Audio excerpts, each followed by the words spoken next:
Graça e paz, meus irmãos, sejam bem-vindos a mais um vídeo sobre a história da Reforma.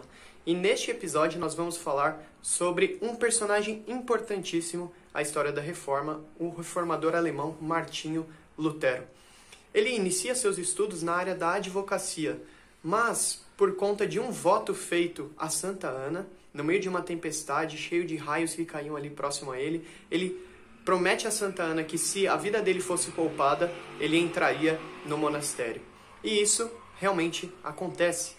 Ele entra ali em 1505 ou 1506.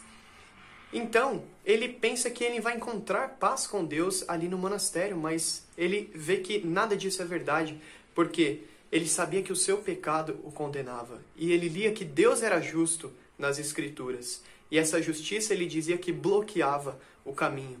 Então, ele dizia que não conseguia amar esse Deus que era justo, mas só conseguia odiá-lo porque não tinha uma maneira de ele ter paz com Deus. Só que tudo isso vai mudar a partir de 1513, quando ele começa uma série de preleções nos Salmos, em Romanos. Ele começa a pregar nas Escrituras e ele vai se deparar com um novo entendimento das Escrituras. O entendimento de que o justo, ele só é declarado justo, não por uma justiça própria, mas porque a justiça de Cristo é atribuída a ele.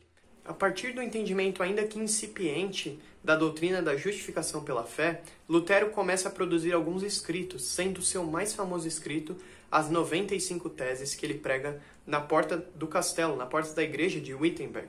E ele não sabia que essas teses tomariam uma proporção tão gigantesca. Mas todas as pessoas praticamente tiveram acesso a essas teses, inclusive chegaram no Papa. E o Papa, que havia autorizado a venda de indulgências na região ali da Alemanha, fica extremamente irado. E Lutero, então, ele é chamado para alguns debates. Ele debate com John Eck, que era um teólogo preparadíssimo. E nestes debates, ele acaba expressando a posição de que a igreja errou na condenação de um outro pré-reformador chamado John Huss. E que os concílios, eles se contradiziam. Então, ele ataca duas coisas na igreja e, com certeza, ele terá retaliações. Então, posteriormente, ele é chamado para um concílio para que ele pudesse, então, se retratar. Só que ele diz, a minha mente está cativa à palavra de Deus. Então, ele crê que as Escrituras, e as Escrituras somente, devem ser a segurança e a autoridade na vida do crente. O reformador alemão, para não cair nas mãos dos seus opositores, ele sofre uma espécie de sequestro do bem. Levam ele para um castelo, ali onde ele pode viver alguns anos em segurança, e neste tempo houve o principal trabalho de Lutero, que foi a tradução das Escrituras para o alemão. E o objetivo de Lutero era que o povo lesse as Escrituras.